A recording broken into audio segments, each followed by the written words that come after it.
Hello, welcome to week 3 of the DLLS Dallas Stars podcast. It's week 3, right? I have no idea. I mean, it might be. We're here, and we're here all week. So if you want to hear some really great Dallas Stars hockey talk, you've come to the right place. Like and subscribe because we have got all 4 of us today. We're going to talk about Wyatt Johnson in a way of trying to replace, if you can, Joe Pavelski on the power play, Chris Tanev and Canadian taxes, and what's going on with the prospect tournament in Traverse City. We'll get you all of that and more right now.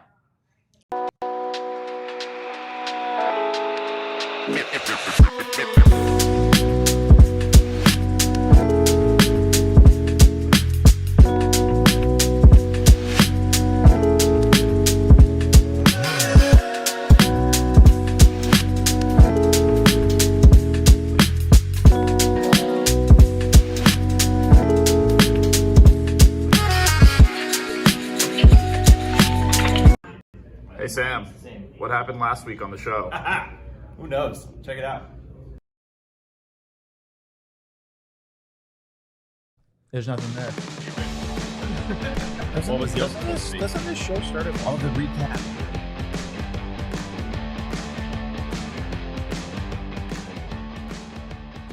Are we on here now? Yeah. So Wow. do you hear that was a I mean- beautiful previously on. Remember last week when I made fun of our producer, John, for being a lunatic because he wrote the top 10 stars Yes. in a weird Yeah. way? Yeah.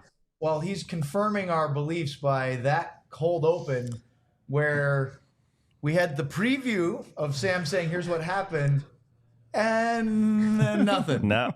Wasted the good talent. Here's the good news. He can use it to tomorrow because nobody saw it today. Anyway, welcome to our next edition. This is Monday, September 9th of the DLS Dallas Stars podcast.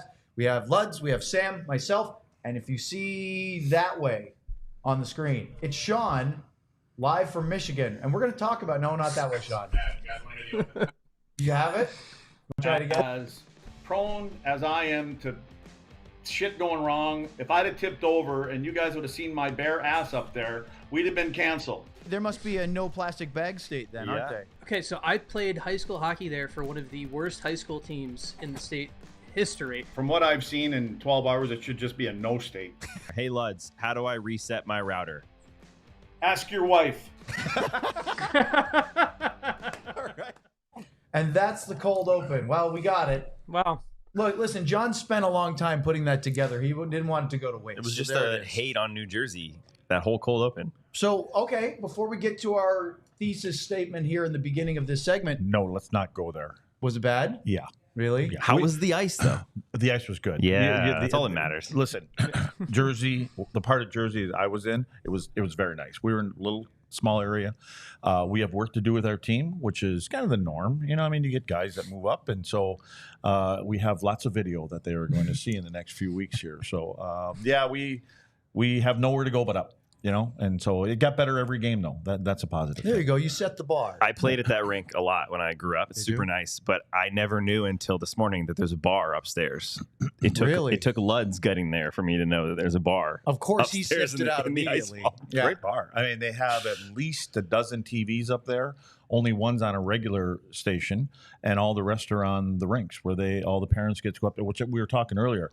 I think it's a genius idea because that way the parents aren't in the stands yelling and screaming at the kids or the referees that's or the anything best. else. They're upstairs. They're watching their kids there. They're having a couple cocktails and they're Is getting it a bite through to the eat. glass so you can't hear him? It's up top. No, you can't see the rinks. You can't see the rinks. They're just all on screens. Oh, Yeah, okay. no, they're on- so they're there's on no TV screens. windows. They're not. No, it's no, not no, like you a Comerica yeah. Center where you can look No. through that lounge. No, they literally have to. If they want to get and scream, so they have to get up. They could walk down the steps and then go ahead and scream. And I saw a couple of them kind of do that, and they went, "Ah, shit, never mind. I'll do it when I get back." Yeah, My it's too kids. far. So it's a great idea, and it's a nice little spot. Food was good up there. I actually enjoyed it, and it's a 2-minute walk to the hotel. Nice. 4-minute walk at 2 a.m. But it's Depending on regardless. how direct you go. yeah. If the path Bounce is off the meandering. trees on the way up. Yeah, it was nice. I'll tell Had you a good what, time. aside from what they actually say, my second biggest pet peeve of hockey parents in those youth games is that they seem to think that they can be hurt Yeah. outside of the stands, Yeah. right? you just have to. I keep my mouth shut a lot, but when my kids are playing, I want to lean over at some parent that's just yelling skate, skate, skate all the time, or play, or whatever the dumb thing they say, and go. They can't hear you. They can probably hear that you're making noise, but they can't actually hear the words when they're on the ice.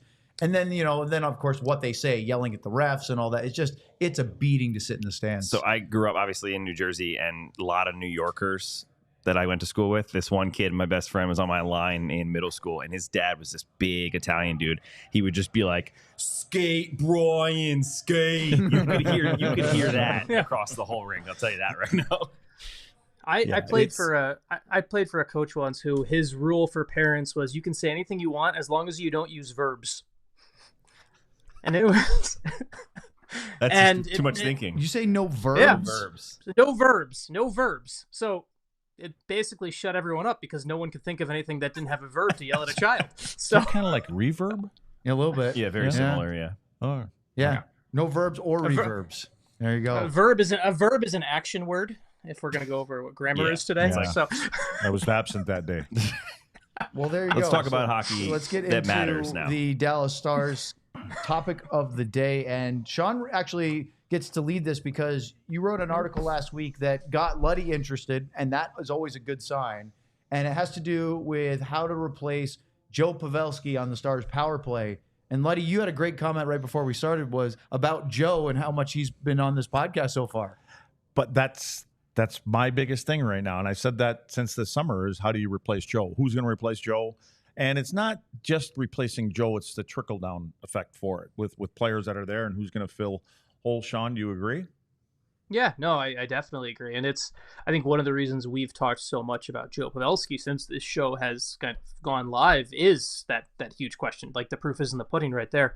And yeah, it's funny, like, the thing, and if John wants to start running the graphics here in a second, like the piece I wrote last week that's up there, we're talking about a guy who has had such an impact on the Stars, and we talked a lot about the impact, but one of the big things just on ice is how is Pete DeBoer going to replace him on the Stars power play, even when Pavelski had a little bit of a, maybe slowed down a little bit, he was still always a key cog in how they did things on the power play, and we always think about him as the net front, the deflector guy and everything like that.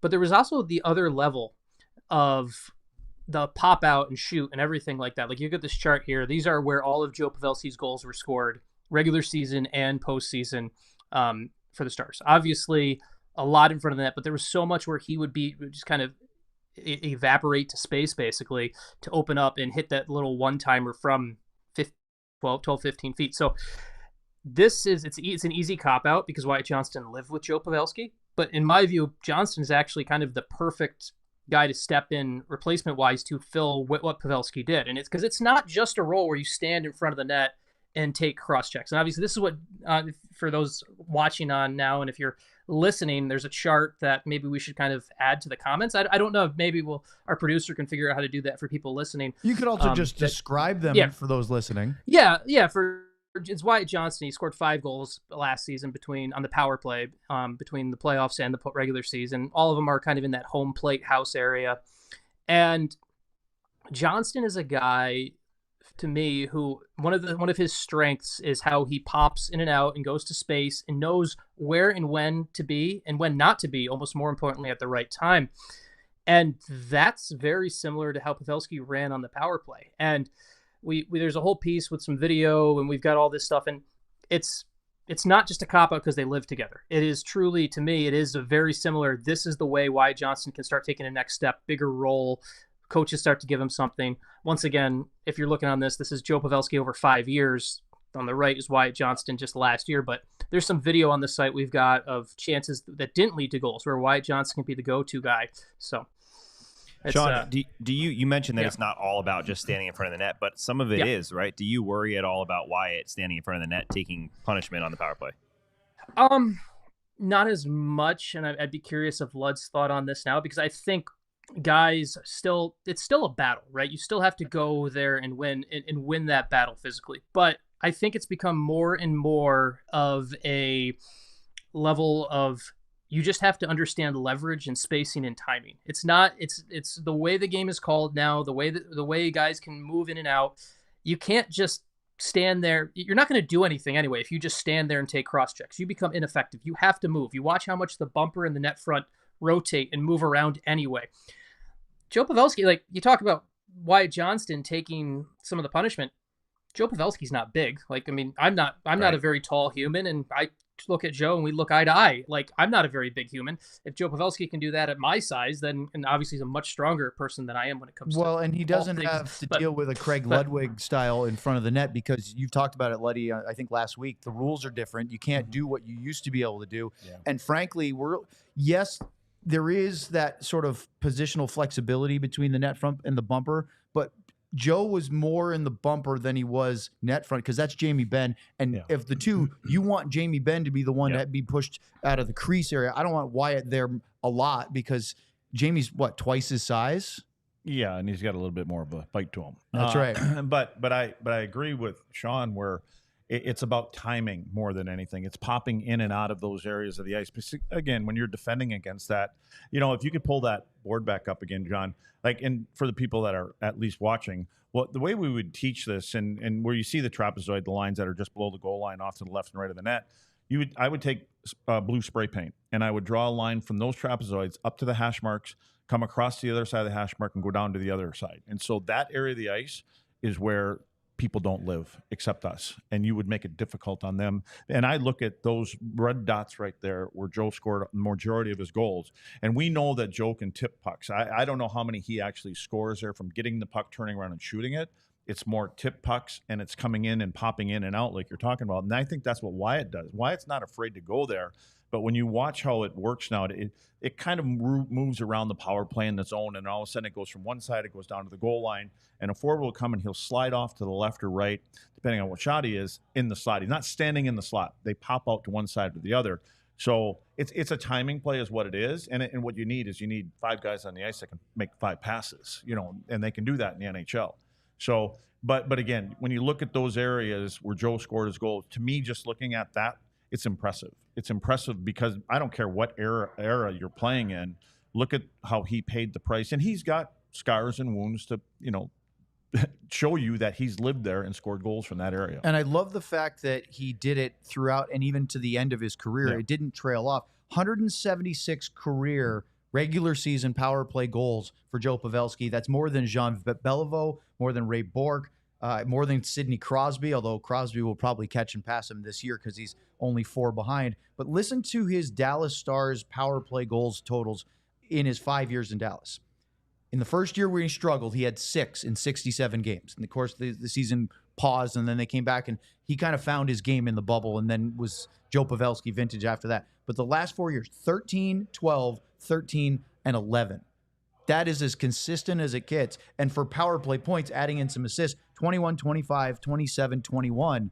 The guy is a machine when it comes to the power play. Is it a lot to ask Wyatt Johnston to be the one that fills that, or is it a collective fill? I was just going to ask a similar question. Is Wyatt smart enough? Which I think the answer is yes, because you just mentioned it's not the beer league standing there trying to tip him down. You got to be coming in and out and rotating. Does he have the hockey IQ to do it, to be able to float in and make those plays? Because if you look at Joe's, exactly what you said, you look at Joe's goals, a lot of them, he's not standing still at all. Even those deflections. I mean, I think I remember in the bubble, he had that crazy one where he's reaching behind him and pulls it in 5-hole on whoever it was, I think Vegas maybe. Does Wyatt have that IQ to be able to do that? He lived with them for 2 years. And so I think if he didn't have it, he's got some more knowledge. But again, I think about Joe, and you watch what he does. There's a lot of players that they get there, and say there's a lefty, their stick is right on the left-hand side of the ice. Joe doesn't stand like that. He stands with his stick a lot of times in the middle, and he's basically telling the defenseman, wherever you want to put it, wherever you see a lane, I'll get it there. Sure, there's times where he's going to show you that stick. You need that defenseman to be able to spot that.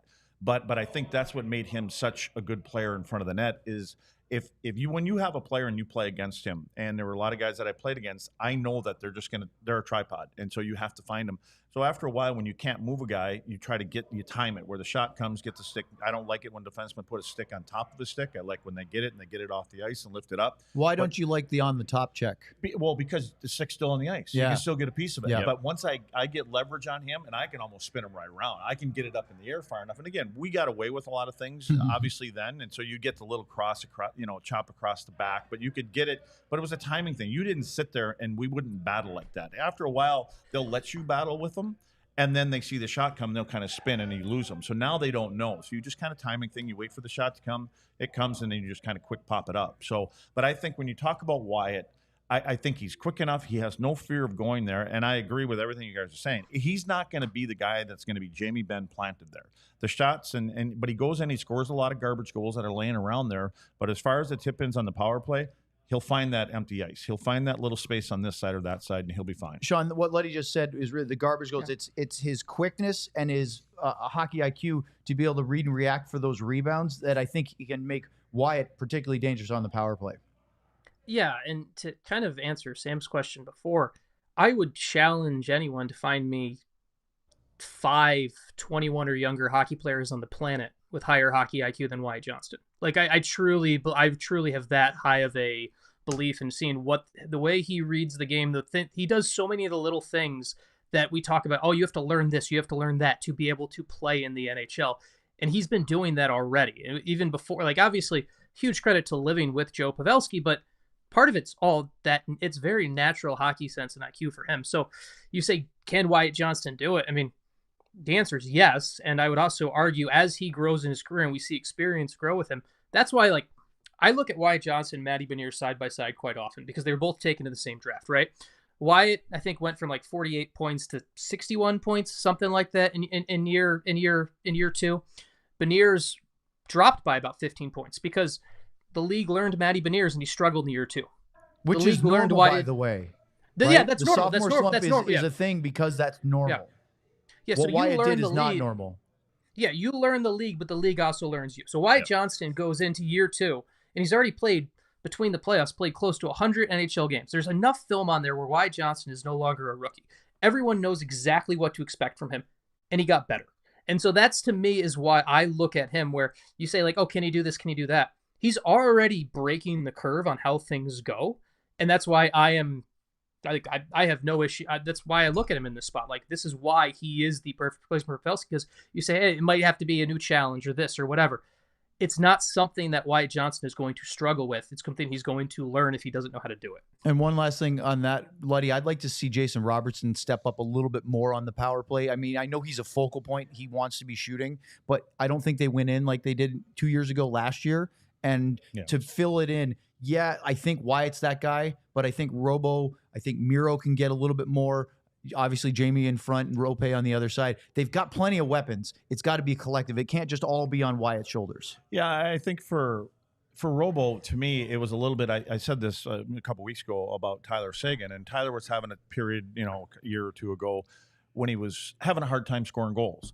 But what happens is, when it seems like when players are having a hard time scoring goals, they're looking for more open ice, and it's got to be just the opposite. And I made a comment. I said, Tyler just needs to go to the front of the net and let something hit him in the foot or hit him in the ass and goes in. And it was the next game it hit him and he went in the net. And all of a sudden, I even for veteran players, they're like, well, maybe I was drifting away a little bit too much. Now all of a sudden, because that's what they care about. They care about the numbers and the goals. All of a sudden, you see them getting tighter and tighter. Where you're going to take a little bump here and there. And I think for Robo, he's good. We know he's got a great shot. But I think there's times where he's got to get a little tighter to the net because he gets out there on the half wall and the flank there, and he can still get pucks through there. But I would like to see him take them. You go down to the goal line a couple times with that. Next time he can walk across on his forehand and get himself into a better shooting area, but get a little closer to that. He can score from out there. And he's big enough that he can be physical with the puck. He doesn't have to be Jamie Benn beast mode, but he can do more of that. And he's got the hands. Talk about hands, being able to pick a puck out of a pile and score. He can put it upstairs in a hurry. Yeah, and again, get there. I mean, shooting from the top of the circle, today the goalies are great, right? They're so good. I just think you got to get a couple more ugly ones. And so, and again, these are things I'm sure they're all thinking about. These guys are 24/7 in hockey. The coaches are too. They watch all the video. And I'm sure that there's some coaches that are saying, let's get a little tighter. Let's get an ugly one here or there instead of getting the easy goals on the outside. Yeah. We got plenty more hockey to talk about, but let's talk about football for a minute, huh? Let's talk about Sleeper. How about them Cowboys? Hey, little 1-0. I mean, I even watched it. a lot of pundits around Dallas were picking them to get beaten by the Browns. See, this guy, I didn't think that Dak was going to look great against the defense. I even made some picks in the Sleeper app against it, but I lost. But Sleeper, your balance going down. yeah, my free deposit. Did you already get your free deposit? Mine hasn't come in yet. Who do I need to complain to about this? Oh, I took yours and just doubled mine. Okay. Yeah, no Okay. worries. Okay. I already lost it all. So the Sleeper app that Fair. you know for hosting the very best fantasy football now allows you to put your knowledge to the test in every single game. Picking whether your favorite or least favorite players will have more or less than the projected stats each week. It's that simple. NFL season's underway, and while CeeDee Lamb was held out of the end zone yesterday, and again, I picked incorrectly on that one, you can make the money back that I inevitably lost you with Sleeper's Monday Night Football special tonight. Aaron Rodgers to throw for over or under 0.5 yards. That's it. Now, I know that didn't land last year because Aaron Rodgers played one play, but this year, I think it's happening. It was one series. Whatever. You know what I mean. I'm just trying to get the All right. Did he have over half a yard? Did he have over half? I a don't yard think throw? so. I don't think so. So that's So I'm right. I think Rodgers can throw for more one or more yards tonight. It's ironic you bring that out because Sean in our fantasy league needs Aaron Rodgers to have a vintage day to overcome Jack and win his first week. See, that's big. So maybe way the more 1 than yard half a he yard. gets Way will more do than that. half a You need yard. him to play more than one series today. But I'm confident that he gets it done. And Monday Night Special, one-time entry up to $20 on your first contest only. If you think you have what it takes, download the Sleeper app, use the code DLLSstars to get up to a $100 match on your first deposit. Terms and conditions apply. See Sleeper's terms of use for details. Currently operational in over 25 states. Check out Sleeper today. Boy, and he left Derek Carr on his bench. So if Aaron Rodgers doesn't have a good game, he is going to probably end up with the Bonehead Award. We'll see. You're looking more at my fantasy football team right now on live show than I have looked at it all weekend. So this is all news to me too. So this is Sean's psyched he's still in the game. We're just glad you showed up and signed in. Speaking of trying to get better, which Sean could use some help, maybe even hire somebody to run his fantasy team for him. He should be going for Indeed. We're driven by the search for better, but when it comes to hiring, the best way to search for a candidate isn't to search at all. It's to match with Indeed. If you need to hire, you need Indeed. Indeed is your matching and hiring platform with over 350 million global monthly visitors, according to Indeed data, and a matching engine that helps you find quality candidates fast. Ditch the busy work. Get more time on your fantasy team by using Indeed for scheduling, screening, and messaging so you can connect with candidates faster and maybe get better in your week 2 fantasy matchup because you actually paid attention because you weren't trying to hire as much. Yes, this is all about Sean, but Indeed doesn't just help you hire faster. 93% of employers agree Indeed delivers the highest quality matches compared to other job sites, according to a recent Indeed survey. So, listeners of this show will get a $75 sponsored job credit to get your jobs more visibility at Indeed.com/AllCity. Just go to Indeed.com/AllCity right now and support our show by saying you heard about Indeed on the DLLS Dallas Stars podcast. Indeed.com/AllCity. Terms and conditions apply. You need to hire? You need Indeed.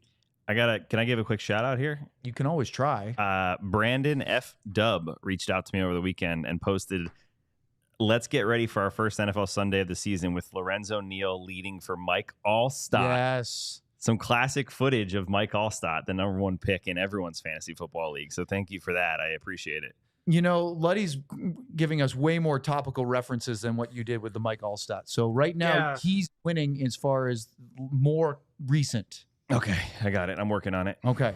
I have no idea what that means, but I didn't know. I thought this was a hockey show. It is.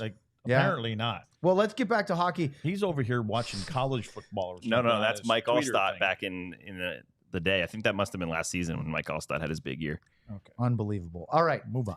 Segment 2 is a tax question and a problem, in fact. It came out, and I thought this was really interesting, something that Sean, you have an acquaintance or somebody you've worked with before that pointed something out tax-wise, that there was more to not being able for the Stars to re-sign Chris Tanev as a free agent than just simply his contract and term, although that was a big part of it. And look, we talked about this week 1 of the show. Chris Tanev wasn't going to be given a 6-year deal by the Dallas Stars, right? And they shouldn't have. So, but there's this wrinkle that you kind of dug up with some help of why financially it would have been even harder for the Dallas Stars to re-sign him than simply just giving him the right term. Yeah, so the person who, my tax guy for hockey-related stuff is Kyle Stitch with, let's give them credit. I'm going to get their company right. They're with AFP Analytics is the name of their company, and they work, their clients, agents are their clients. They work with NHL agents and players to kind of help with tax things, figure out salary comps, things like that. And Chris Tanev, to be clear, Chris Tanev's agent is not one of Kyle's. It was not one of AFP Analytics clients, so he can talk freely about this because he's not talking about insider information for his. But one of the things that Tanev brought up, Tanev actually brought this up in his introductory press conference in Toronto. It's the first time anyone's really talked about it out loud. Tanev talked about a bit of the tax penalty he would have had to take to sign with an American team, because we're talking about a player who, before he was traded to Dallas, he had spent the entirety of his NHL career on Canadian teams. Basically, was a Canadian resident, all of that. And the time he spent in Dallas was effectively, and I'm not using the proper tax term, but it was effectively like a 3-month vacation of spending somewhere. He's not going to spend enough time in a year there to be considered a full American resident. That was the other reason. I'm guessing it's because it was less than 6 months. 180 days. Yeah, See, the guy knows. International spy. He played there. Yeah. And then the other thing with Tanev too, that was also the reason his visa took a while to get through. Like sometimes we see guys get the trade happens and a guy plays right away. The reason it took Tanev almost a week to get into the lineup was because it was someone who had never had a visa sponsored for him to play in the United States. That's going back a bit. But for Tanev, and I want to read this directly, basically, if Tanev had signed with an American team, Dallas or any other team, he would have had to do one of two things. He would have had to continue paying Canadian taxes on his earnings like a resident, basically still reporting his earnings and effectively negating any of the advantage of playing in a tax-free state like Texas. Like he still would have been basically paying full-blown Canadian taxes like a guy playing in Alberta or Ontario, no matter where he signed a few. Or the other thing he could have done, to file his taxes as a from resident to non-resident, and he'd basically have to go look at all of the assets he's held throughout his career and report the full value to the government. So not knowing what Chris Tanev's full portfolio is, but basically say he bought, the example Kyle gave me was, say he bought $100 of stock 8 years ago as a Canadian resident. And this is a very low number just for simple math because I have terrible at math and I need dumb numbers. Let's get the calculator back out. Exactly. I was just thinking, where's that emoji where your brain blows up? You know, there's an emoji like that. Yeah. We need it right here. Yeah, it should be right here. You're just in the now. Yeah. Well, I checked out. Basically any asset Chris Tanev had during his time in the NHL, buying a house, a stock, anything like that. If he had signed with an American team, he would have had to report the earnings on all of that and pay a pretty large lump tax sum on it. And it's something that apparently players and team players have thought about before. It's apparently impacted other players before. But Tanev was the first person we've ever talk about it on the record, which kind of gave people who actually understand this stuff a little bit of the green light to actually explain a little bit further. Did he get into much? I didn't see what he said. I obviously saw when it was reported. Did he get in any particular detail or just mention that it had an impact? No, Tanev didn't. So, because the thing is, Sean, he's 34. So if this is a 21, 22-year-old Canadian, I'm guessing he hasn't built up a lot of assets to be taxed. So it's probably pretty nominal. But for a guy that's been playing for over a decade in the NHL, I'm sure that he's put a few bucks under the mattress.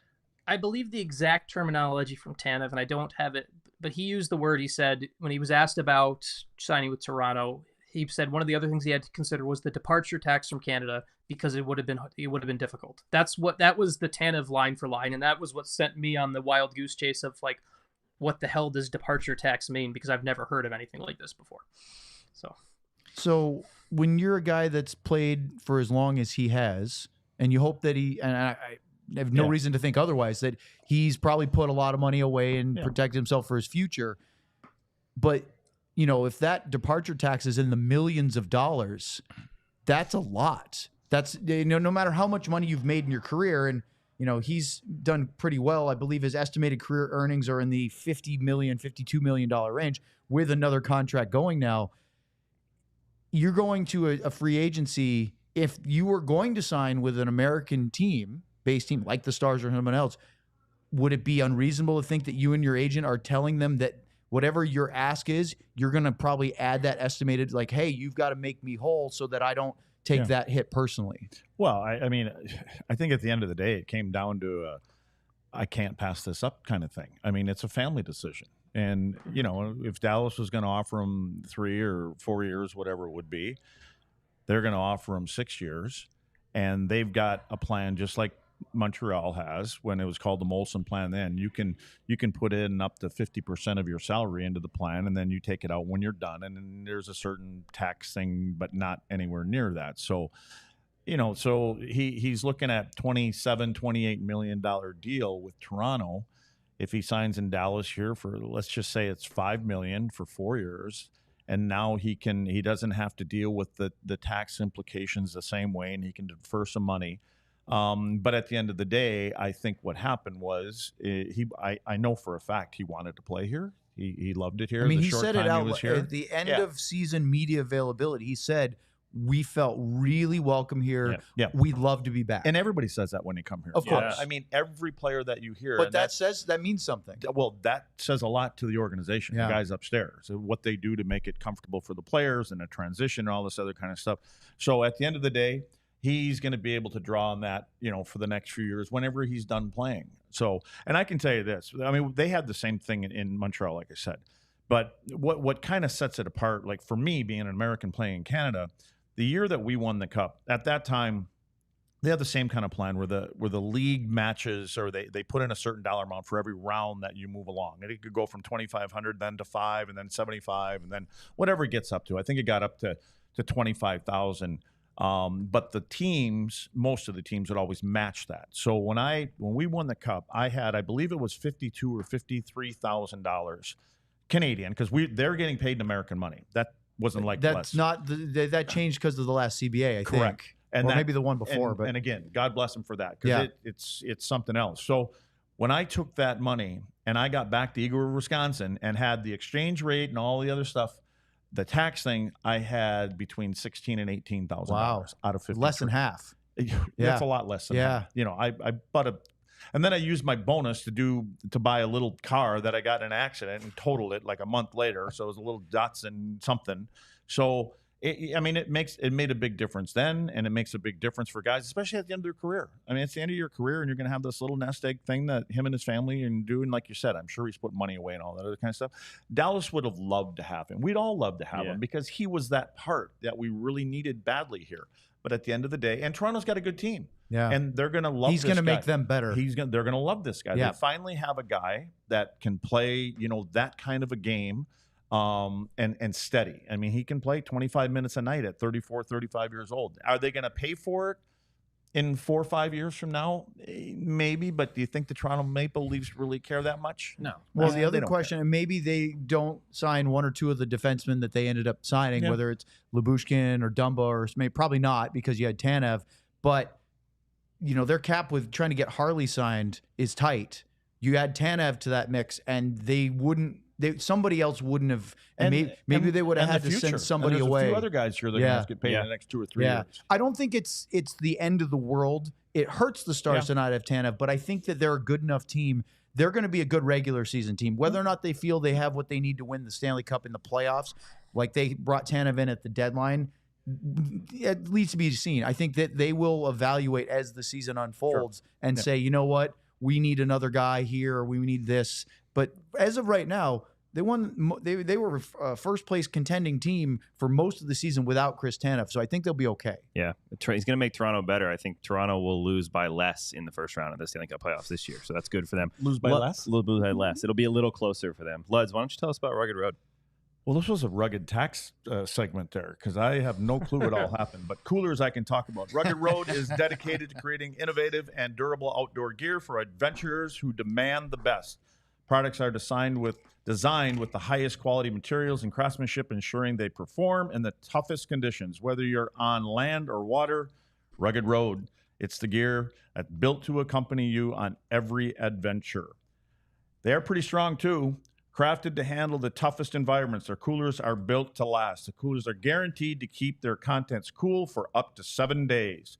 Perfect for a variety of outdoor activities from fishing, tubing, to camping and tailgating.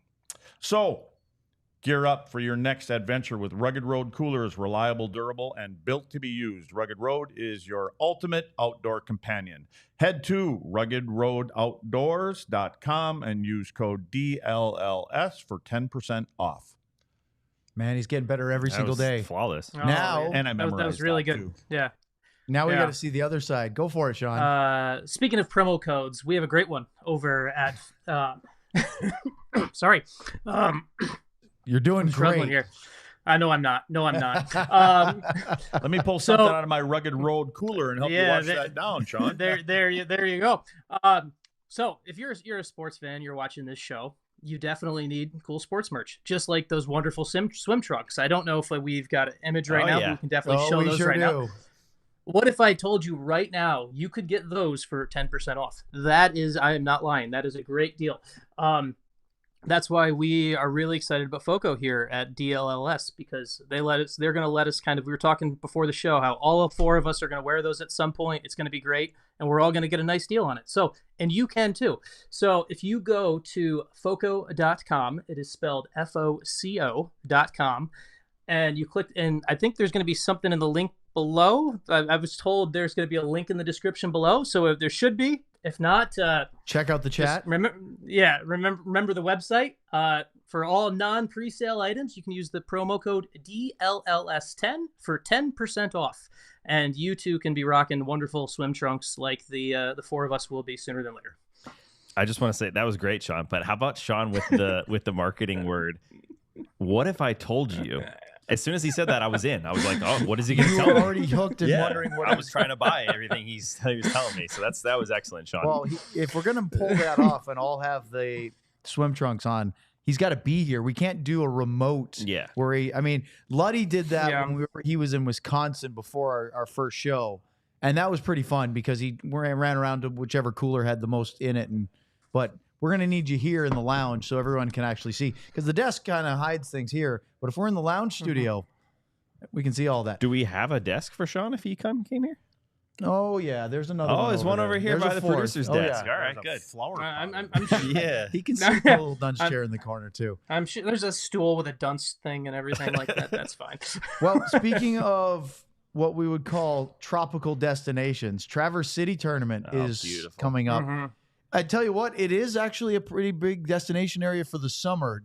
I've been on the coast of Lake Michigan in the winter when I was in the UHL and we played teams like Port Huron and Flint and Muskegon and Kalamazoo.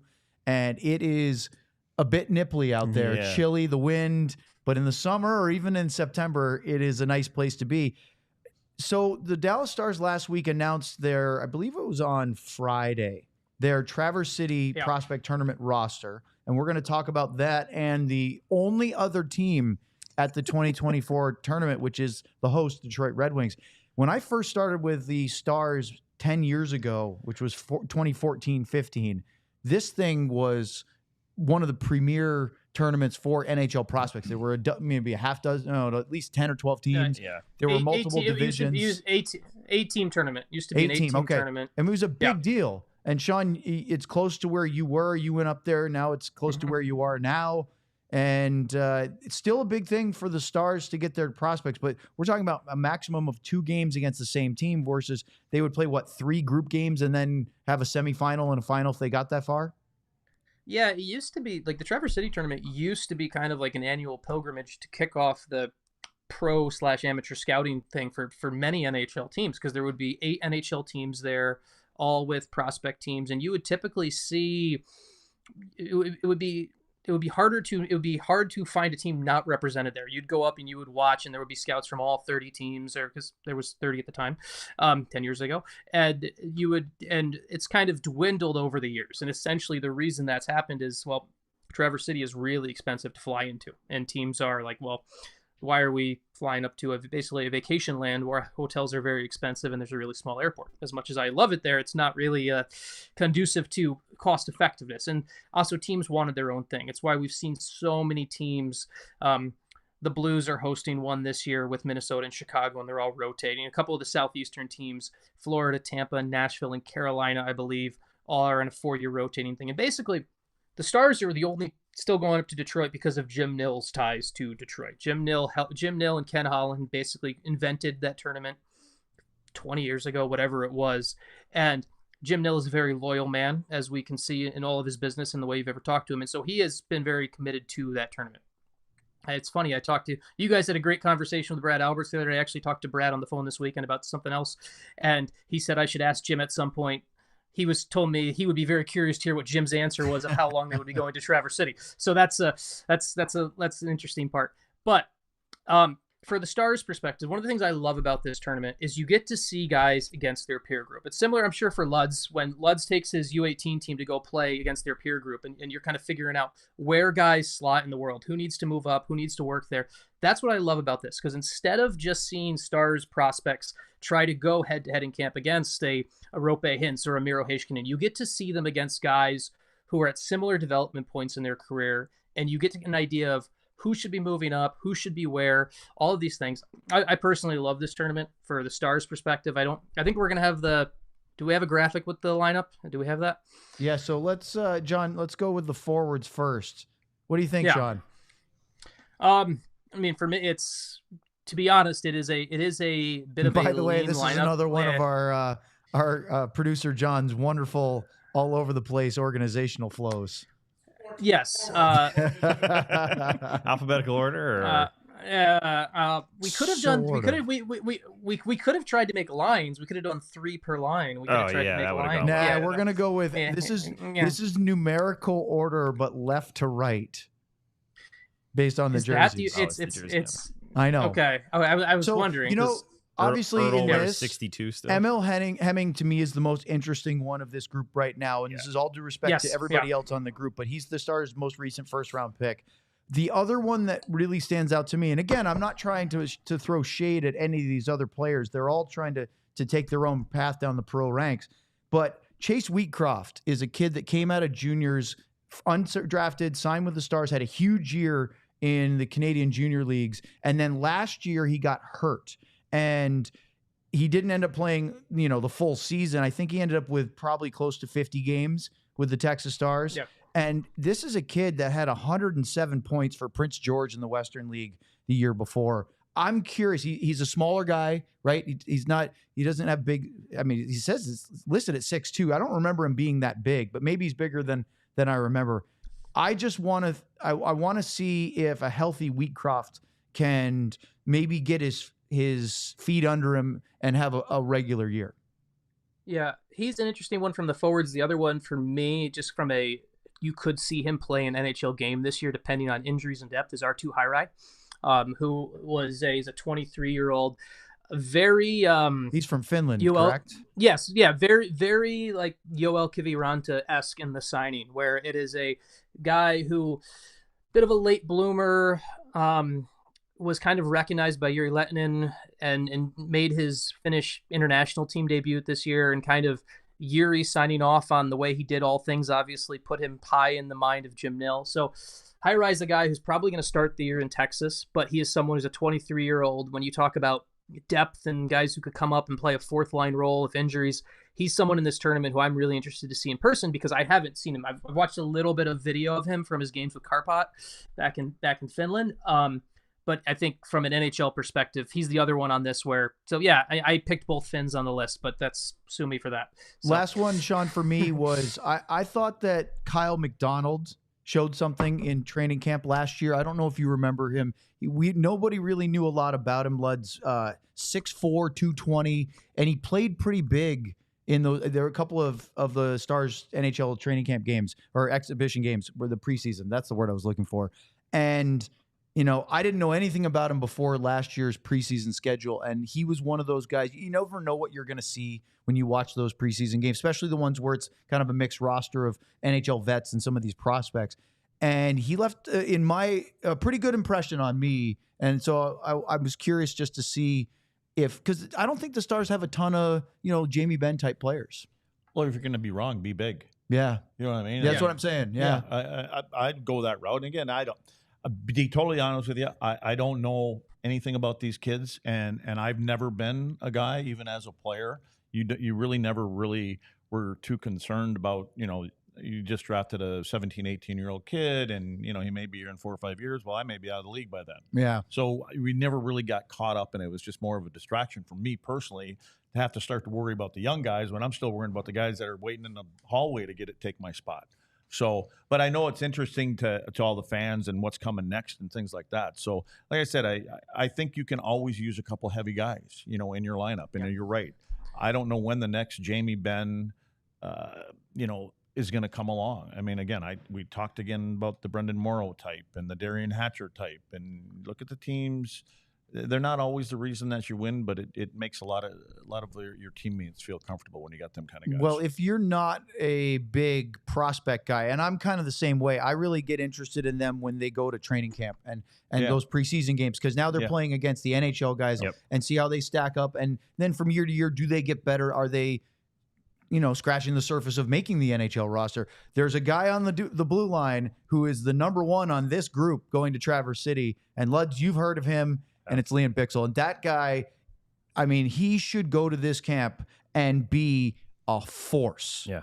Because he's already played professionally. He's not, I mean, some of these other guys have played for the Texas Stars as well, actually quite a few of them, but he's played not just in the AHL, and the AHL is a phenomenal league, but he's played last year and started with the Texas Stars and then went over to Sweden. They had a Cinderella run to the SHL final, and he's a guy who probably won't make the opening night roster, but has the closest of this list that could. Well, I'll tell you what, Sam, when I went to camp, my first camp, and I was driving from Wisconsin to Montreal, and I was going through, I believe it was Sudbury, but I'm not 100% sure. And on the radio, they had made an announcement that there was a trade, and they traded Rod Langway and Brian Engblom, a couple big defensemen, out. And then there was a couple other forwards, and they brought in Rick Green, who was a defenseman, and Ryan Walter, who was a heavy forward. And anyway, there was a move. And it's kind of similar when you talk about Bischel and coming to this camp. There's been some moves here, and there's some guys that, they got some money for a couple guys. But I'd be saying, listen, they're making a couple changes here. Yeah, maybe this one guy didn't work out, but this guy's coming. So you have an opportunity. So he has to approach that, like you said, go in there and knock the door down and play big, and especially against other the Red Wings prospect team, right? Yeah. You're not playing against Dylan Larkin or Maurice Sider. Correct. You're playing against the other kids on your age group. You have to stand out in this. Yeah, it's the same expectation we had when Logan went or when Maverick Bork went. You just hope that, hey, if we're talking about you at all, or even when Miro was playing, if we're talking about you at all in terms of making an NHL roster within 2 years, you should dominate. Yeah, Miro was one of the most impressive man against boys moments you've ever seen. That was when it was still a 4-game tournament, and I was up there, and Miro played. That was the first time I ever watched Miro live in person. Was at that tournament, and about 5 minutes into the game, you looked and you're like, I mean, this is like putting an NHLer with peewees right now. That's what it looked like. That's what you want, right, Sean? Yeah, exactly. Yeah, and that's what you want. And Bixel even looked. Not to that level, but Bixel played one game at this tournament last year, and then he dealt with a little bit of an injury, so he only played one game. But he was dominant, and he was big, and he was physical, and he was violent. That's what he is. That's what his MO is, and he's going to be. I like this because we're going to see him matchup style wise. Detroit brings a couple high end first round picks, Nate Danielson. Bransing Nygaard, who was a Norwegian taken in the first round this past year. So while Dallas doesn't have as many of the big names, quote unquote, Detroit has a couple bigger names, couple more established prospects that I'm really interested to see Bixel okay, go out and bully those guys. Go out and shut those guys down. This is the type of thing. If you can do that, all of a sudden it really lights a spark in management's mind of what you can do later. I mean, the most glowing example of this is the Matthias Janmark story. Matthias Janmark was supposed to go back to Sweden. And Matthias Janmark, frankly, had an NHL career because of this tournament. We all remember what happened with Matthias Janmark. Came to this tournament. What the plan was for Matthias Janmark to play in Traverse City, then get on a plane and fly back to Sweden. If that happened, and then all of a sudden a year later he has the OCD on his knee, which is the osteoporosis dissecans, all of a sudden he's not in the NHL and he doesn't get a chance to come back. Matthias Janmark owes his entire career to those 4 games, basically putting a light in Jim Nill's mind of like, you know what, maybe we give this kid another run in camp, and they did. So that to me is the example you always circle in camp that exactly. year. Yes, which is exactly. not common. And so that to me is, if you're a GM and you're talking to someone about what does this mean, you circle Matthias Janmark's entire NHL career. There's a guy who was playing in the Stanley Cup final this year because he proved himself over 4 days in 4 games at this thing, however long ago it was. Detroit and Dallas will play on Saturday, the 14th, this coming Saturday, where Detroit will be the home team. It's at 6:00, I believe, Eastern time. Then on Sunday, the 16th, they will play at 2:30 Eastern time, so 1:30 Central, and Dallas will be the home team. Same rink. And if you want to watch them, they will be carried live on DetroitRedWings.com and also on their social media platforms, including on Facebook and YouTube. And that leads us to... Before we get to DLS, can I say something? I want to make a bold prediction. I think either Dallas or Detroit is going to win this tournament. Win that tournament. That's a... Where's that betting thing you Take your sleeper app out now and take a pick on the prospect tournament. Unless like Dallas wins 2-1 and then Detroit wins 2-1, then I'm not really sure who pick wins. Mike Alstad to be the MVP. Yeah. Can you take over-unders on this? I'm sure we can. Well, I'm taking the over. All right. Somebody said it. I'll take the over. Done.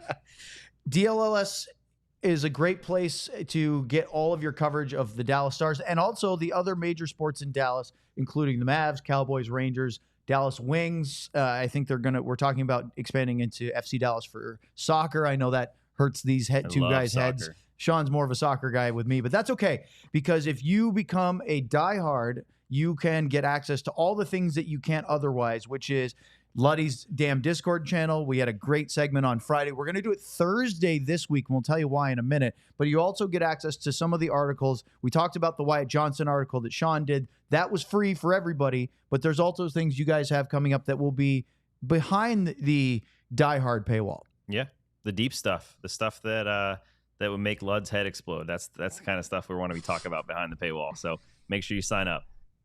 Look at Joe down there, our Cowboys beat writer, hopping in to support Sean. I noticed he didn't mention Sam, but maybe that was just an oversight. Yeah. So anyway, make sure that you really find all the ways you can support us. Be a diehard. You get a free T-shirt every year when you do that. You also, of course, get access to what we talked about. And I mentioned Luddy in the damn Discord. We're doing that on Thursday this week, not Friday, because we have a special guest. Well, last week, we had our first in-studio guest stars. President Brad Alberts was here, and we will also use Discord for the diehards to ask questions or bring up topics that we can bring to our guests. And this week, on Friday, it's Daryl Ray. The Razor Boy will be in studio, in the lounge studio, which is on the other side of this wall and across that room. With the Empire Today flooring. With the Empire Today flooring. Which he demanded. Yeah. It will be, yes, all 9 yards will be brought out for Razor's first appearance in the DLS studios. Luds, you can't be more excited, can you? I can't wait. The best thing about the best thing about talking to Razor is you only have to have 1 or 2 questions. Yeah. Because he's a book of knowledge, and he's been in this organization almost longer than anybody. So he's the godfather, man. And I'm sure he'll have a couple Razorisms for us. He can whip a couple out, and his thesaurus. We should, if we had more time to prepare for this, we should have all shown up in like Lululemon stuff, because that's what he'll be wearing. I guarantee it. I can bring out a couple pairs of Lululemon shorts or so. Give me some pants that I'll be I don't have any of the pants. The shorts are phenomenal, but this is not a Lulu commercial, but he'll be happy to talk about if they want to sponsor us, though. So Razor will be here on Friday, so make sure you're here. Get your questions in the Discord. We'll do a few of that as well. To wrap things up today on our podcast, a interesting bit of, at least to me, NHL news that I heard listening to Elliot Friedman and Kyle Bukauskas, who are now doing the 32 Thoughts podcast. they were going through the teams, and there's a lot of information there, but it was mentioned that Anaheim and Cam Fowler, that made me perk up my ears, because there's been talk about John Gibson, their goalie, For as years. he ages. Not be that he can't play, but does he really want to stick it out with Anaheim through this rebuild that the Ducks are trying to do? And then Cam Fowler's name came up, and suddenly there is a suggestion that maybe he would be more willing to listen to teams beyond the usual, these are the ones I'd go to, and same with John Gibson. So I wanted to hit the panel, and let's go right to Letty first. Cam Fowler at 32 years old, he's a left shot defenseman. He makes $6.5 million AAV. He has this year and next year left. So that's not cheap, but he is forever tied in with the Dallas Stars because of We could have had him 14 years ago. the 2010 draft. Yeah. Yeah. But we didn't. We did not. They I selected Jack remember- Campbell instead. I remember my old roomie was at that draft working with, what was it, Joe Nieuwendyk? Yeah, he would have And been the he GM was at the time, yeah. Charles was a scout, and I saw that, and I was like, I saw who we took, and I saw Fowler sitting out there. And again, I don't know enough about him, but I saw and heard about the kid, and I think we were in the market for a defenseman. And I was like, I don't know exactly what I sent him as a message, and I just got that I have no idea thing back. So we could have had him a long time ago. But now today, hey, Beaker's unloading things. You know, I mean, Pat Verbeek, who's former Dallas Star, and who I think should be in the Hall of Fame, by the way. I've said this now for 10 years. We're going to have to start a running list. We've got Darren Hatcher. Sean agrees. Sean Sean's agrees. Now Yep. we've got Pat Verbeek, the Letty's Hall of Fame. Letty's shin pads Yeah. should be in the Those Hall are of there. Fame. Those Yeah. are down there. So just, John, keep writing your list over there. I'm be curious how that happens, how that fills up. I mean, there's Beaker, no. I mean, he knows where their team is, right? Oh, yeah. And it's going to be a long year probably, and he's trying to do what you're supposed to do. And in this league, you don't want to be in the mushy middle. You either want to be on the top or you want to be on the bottom and try to find. And I'm sure that their scouts are going, hey, there's a pretty good draft class coming up at this point or this point. And so it looks like they're going to unload him. Is he the right guy right now? Maybe for what Dallas has. If you're looking for that, I'm not sure. But I think, again, you guys all know what's coming up and all this other kind of stuff. So I don't know if that's going to happen. It's interesting looking at Fowler. He's still putting up 40-plus points in his last 3 seasons. That's with the Ducks. On I mean, a shitty team. Yeah, he's minus Yeah. 36, but that's if you're But putting up those that's points the playing, Ducks. and he's playing 25 minutes. So he's capable wherever he wants to go. And as Owen mentioned, he did say he would be open to talking to. He had like a 4-team list, I think, of trade teams. Yeah, I think it said he might be willing to expand that a little bit. which would Sean, make the sense. question for me is, and we should probably do a separate segment, is the future of Esa Lindell with the Dallas Stars, because he is in his last year of his deal. And you made a great point in your piece about Lindell, which was it for your Substack, I think? I think that one was over at D Magazine. Okay, we talked about hard it. to keep You track. talked about Sean it. works for too you- many you- companies right now. This is But I you made the need point to use about- Indeed to hire an organizer. So You really should. You made the point that Esa would be one of the most coveted pending UFA trade deadline acquisitions if he wasn't playing for a team that already expects to contend for a Stanley Cup. yeah, I mean we talk all about the Jamie Benn contract and everything, and like Esa Lindell's future is one that we don't know what's going to happen with that. Like he obviously enjoys in Dallas. The Stars like him. He's part of the leadership group for that team, but at the same time makes a lot of money. Other monies do. We'll see what Thomas Harley gets sometime in the next couple of weeks, and he could be someone who might not be in Dallas at this time next year, and that's a reality when it comes to Lindell. And it's funny to kind of connect this back to Fowler, right? Like, to me, the answer on Cam Fowler today, September 9th, is no. That's just, it's right now, it's no. But if we're at a spot where this Stars team is, loops this all in with the Chris Tanev trade we talked about earlier. If we're at a spot where this team is struggling to protect neck the net, needs to be a little bit tougher, needs to get some of that done, then all of a sudden you start to look at, okay, maybe Fowler is a little bit more palatable at the trade deadline cap hit. The 6.2, the 6.5 million cap, it's not doable. It's not even feasible right now. But at the deadline with some retention, and does it work for the future? All of a sudden, then you're like, okay, we see how this works, and maybe we have the conversation. That's kind of how I look at Fowler right now.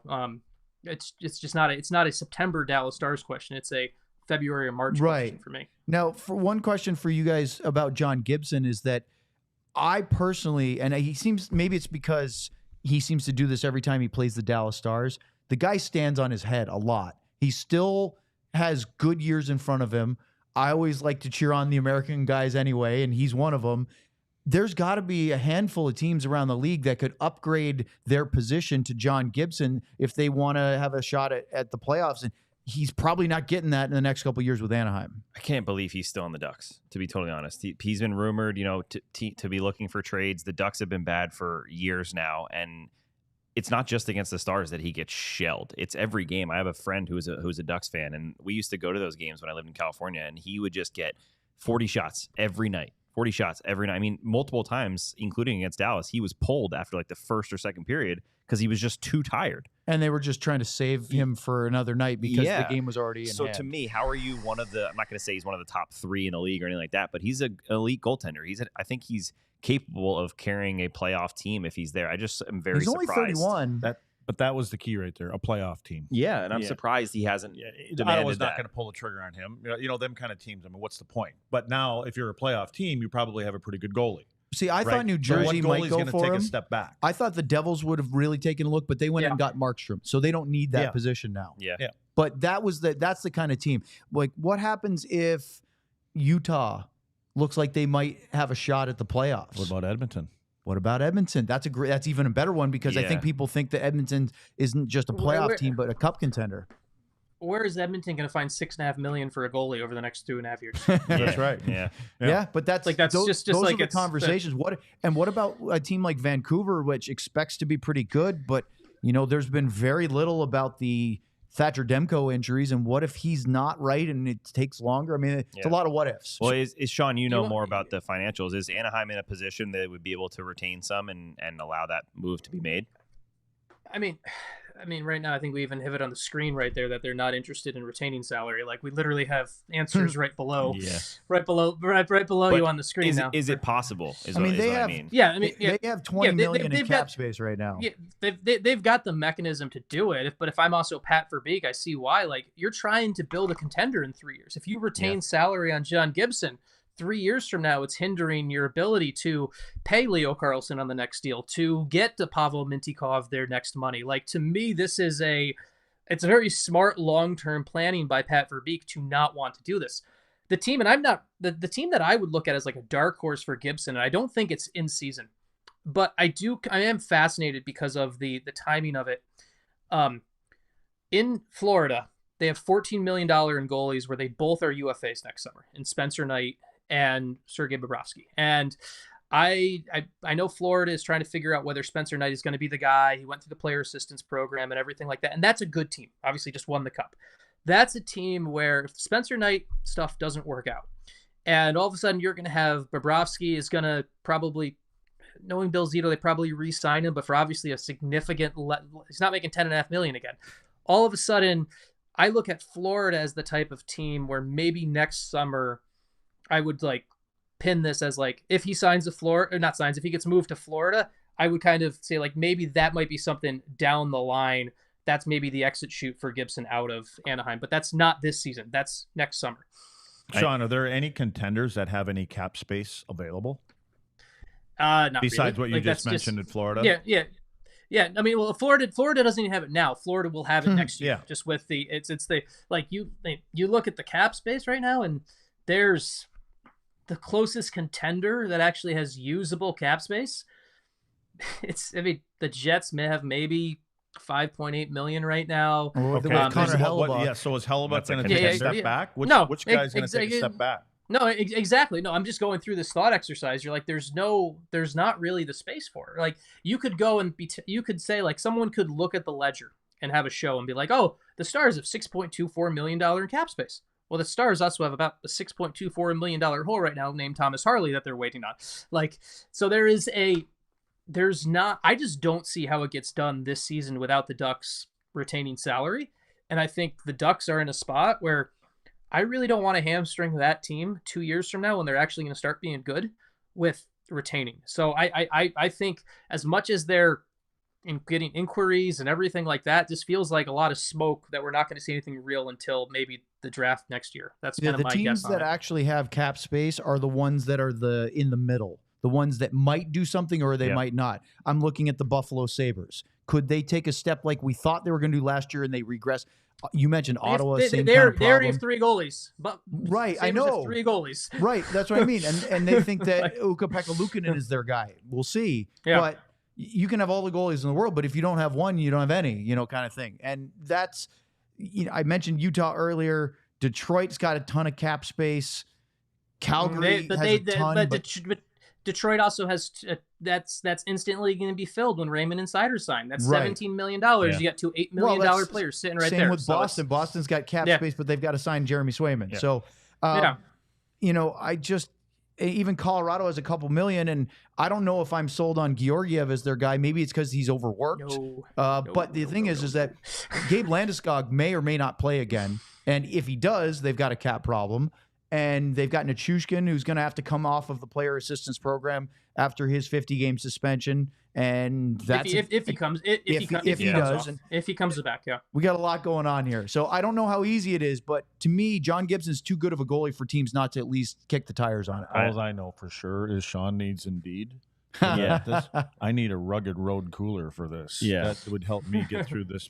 Last you part need of the that, show. and Owen needs a new laptop because as soon as we go into any type of contract or anything, I know he's looking at Puckpedia or something. I can hear that thing start to. Yeah, it's about to combust, which is not a good thing for the show.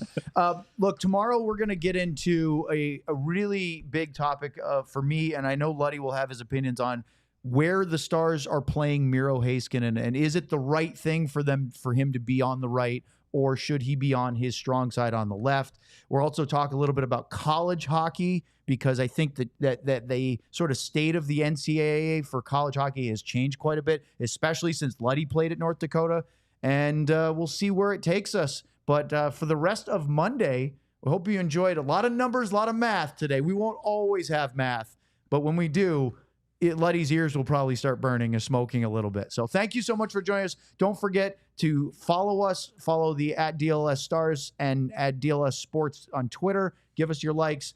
Help support our podcast. For Craig, for Sam, for Sean, I'm Owen. Thanks so much. We'll see you tomorrow. So long, everyone. Why'd you want to put... We all silly like the mayor.